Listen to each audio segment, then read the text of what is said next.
नमाज में सबसे बड़ी कमी क्या होती है? अक्सर हम नमाज पढ़ते हैं, सजदे करते हैं, रुको करते हैं, तस्बीह पढ़ते हैं, लेकिन एक बहुत अहम चीज भूल जाते हैं। हम किसके सामने खड़े हैं? यही नमाज की सबसे बड़ी कमी है। जब इंसान इस एहसास के बिना नमाज पढ़ता है कि वो अल्लाह ताला के सामने खड़ा है, तो नमाज सिर्फ एक आदत बन जाती है, इबादत नहीं। रसूलुल्लाह सल्लल्लाहु अलैहि वसल्लम ने फरमाया कि नमाज में इंसान अपने रब से बात करता है। ये कोई मामूली बात नहीं है। सोचिए, अगर किसी दुनिया के बड़े बादशाहों के सामने खड़े होने का मौका मिले, तो इंसान कितना संभल कर खड़ा होगा, कितनी अदब से बात करेगा, कितनी सावधानी रखेगा। फिर जब हम उस अल्लाह के सामने खड़े होते हैं जिसने हमें पैदा किया, हमें रोजी दी, हमें हर मुसीबत से बचाया, हमारी हर दुआ सुनी, तो क्या हमें उससे भी ज्यादा एहसास और अदब नहीं होना चाहिए? लेकिन अफसोस, आज बहुत से लोग नमाज को सिर्फ जल्दी जल्दी पूरी करने वाली चीज समझते हैं। अजान हुई, वुजू किया, नमाज पढ़ी और जल्दी से खत्म कर दी। दिल कहीं और होता है, जुबान कुछ और पढ़ रही होती है। सजदे में जिस्म झुकता है, लेकिन दिल नहीं झुकता। यही सबसे बड़ी कमी है, खुशू और खजू का ना होना। खुशू का मतलब है दिल का झुक जाना, दिल में अल्लाह की महानता का एहसास होना। खजू का मतलब है शरीर का अदब और विनम्रता के साथ इबादत करना। जब नमाज में ये दोनों चीजें आ जाती है, तब नमाज सिर्फ हरकतों का नाम नहीं रहती, बल्कि रूह की गहराई से की गई इबादत बन जाती है। कई लोग कहते हैं कि हमारी नमाज में ध्यान नहीं लगता। नमाज पढ़ते पढ़ते दुनिया के ख्याल आने लगते हैं, बच्चे, परेशानियां, सब कुछ याद आने लगता है। ऐसा इसलिए होता है क्योंकि हम नमाज से पहले अपने दिल को तैयार नहीं करते। हम सिर्फ शरीर को नमाज के लिए तैयार करते हैं, दिल को नहीं। अगर इंसान नमाज से पहले 2 मिनट बैठकर ये सोच ले कि अब मैं अपने रब के सामने खड़ा होने जा रहा हूँ, जो मुझे देख रहा है, जो मेरे दिल के हाल को जानता है, जो मेरी हर आवाज सुन रहा है, तो उसकी नमाज बदल सकती है। जब ये एहसास दिल में उतर जाता है, तो इंसान जल्दी जल्दी नमाज खत्म नहीं करता, बल्कि चाहता है कि ये लम्हा लंबा हो जाए। हजरत अली रज़ियल्लाहु अन्हु के बारे में आता है कि जब नमाज का वक्त आता तो उनके चेहरे का रंग बदल जाता। लोगों ने पूछा, ऐसा क्यों होता है? उन्होंने फरमाया, अब वो अमानत का वक्त आ गया है जिसे आसमानों और जमीन ने उठाने से इनकार कर दिया था। यानी नमाज उनके लिए सिर्फ फर्ज नहीं थी, बल्कि अल्लाह से मिलने का वक्त था। आज हम नमाज को बोझ समझने लगे हैं। फर्ज पूरा करना है इसलिए पढ़ना है, लेकिन असल में नमाज सुकून है। रसूलुल्लाह सल्लल्लाहु अलैहि वसल्लम जब किसी परेशानी में होते तो फरमाते, ए बिलाल, नमाज के जरिए हमें सुकून दो। यानी नमाज उनके लिए राहत थी, बोझ नहीं।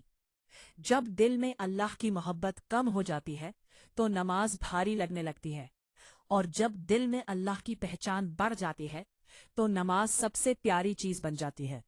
इसलिए नमाज सुधारने से पहले दिल को सुधारना जरूरी है। एक आदमी मस्जिद में नमाज पढ़ रहा था। वो बहुत जल्दी जल्दी रुकू और सजदा कर रहा था। रसूलुल्लाह सल्लल्लाहु अलैहि वसल्लम ने उसे देखकर फरमाया, वापस जाओ और फिर नमाज पढ़ो, क्योंकि तुमने नमाज पढ़ी ही नहीं।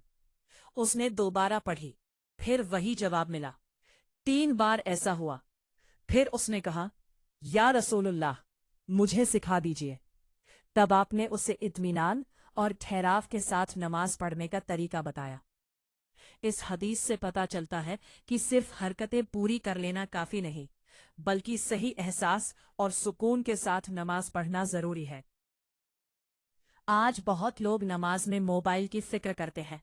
किसी का मैसेज आया होगा, कॉल आई होगी, काम रह गया होगा। इन सब ख्यालों में नमाज खत्म हो जाती है। लेकिन अगर यही इंसान किसी जरूरी इंटरव्यू में हो या किसी बड़े अधिकारी के सामने बैठा हो, तो उसका ध्यान कहीं और नहीं जाता। फिर अल्लाह के सामने खड़े होकर ध्यान क्यों भटक जाता है? क्योंकि दिल में उस मुलाकात की अहमियत कम हो गई है। नमाज सिर्फ पढ़ने की चीज नहीं, जीने की चीज है। اگر نماز صحیح ہو جائے تو انسان کی پوری زندگی بدل جاتی ہے۔ قرآن میں اللہ تعالیٰ فرماتا ہے کہ نماز بے حیائی اور برائی سے روکتی ہے، لیکن اگر کوئی نماز پڑھ کر بھی گناہوں میں ڈوبا ہے تو اسے اپنی نماز کے اندر جھانکنا چاہیے، شاید اس میں روح نہیں ہے۔ نماز میں سب سے بڑی کمی یہی ہے کہ ہم اللہ کو سامنے محسوس نہیں کرتے، ہم بھول جاتے ہیں کہ وہ ہمیں دیکھ رہا ہے۔ اگر یہ احساس ہر تکبیر کے ساتھ جاگ جائے تو انسان کی آنکھوں سے آنسو نکل پڑے۔ سوچئے، جب ہم اللہ اکبر کہتے ہیں تو اس کا مطلب کیا ہے؟ اس کا مطلب ہے اللہ سب سے بڑا ہے۔ لیکن اگر نماز میں بھی ہماری سوچ دنیا، پیسے، لوگوں اور پریشانیوں میں الجھی رہے تو کیا ہم نے سچ میں اللہ اکبر کو محسوس کیا؟ جب ہم الحمدللہ رب العالمین پڑھتے ہیں تو ہمیں محسوس ہونا چاہیے کہ ساری تعریفیں اسی اللہ کے لیے ہیں جس نے ہمیں سب کچھ دیا۔ جب ہم ایاک نعبد و ایاک نستعین کہتے ہیں تو دل سے یہ نکلنا چاہیے کہ اے اللہ، ہم صرف تیری ہی عبادت کرتے ہیں اور تجھی سے مدد مانگتے ہیں۔ لیکن اکثر یہ سب صرف زبان تک رہ جاتا ہے، دل شامل نہیں ہوتا، اور جب دل شامل نہیں ہوتا تو نماز اثر نہیں کرتی۔ نماز کو بہتر بنانے کے لیے کچھ باتیں بہت ضروری ہیں۔ سب سے پہلے وضو دھیان سے کریں۔ وضو صرف ہاتھ منہ دھونا نہیں بلکہ گناہوں کو دھونا بھی ہے۔ دوسرا، نماز سے پہلے دنیا کی بھاگ دوڑ سے تھوڑا الگ ہو جائیں۔ تیسرا، جو پڑھ رہے ہیں اس کا مطلب سمجھنے کی کوشش کریں۔ چوتھا، یہ یاد رکھیں کہ شاید یہ ہماری زندگی کی آخری نماز ہو۔ اگر انسان ہر نماز کو آخری نماز سمجھ کر پڑھے تو وہ کبھی لاپرواہی نہیں کرے گا۔ وہ ہر سجدے کو گہرائی سے کرے گا، ہر دعا کو دل سے مانگے گا۔ ایک بزرگ کہا کرتے تھے، اے انسان، تو نماز ایسے پڑھ جیسے یہ تیری آخری ملاقات ہو اپنے رب سے۔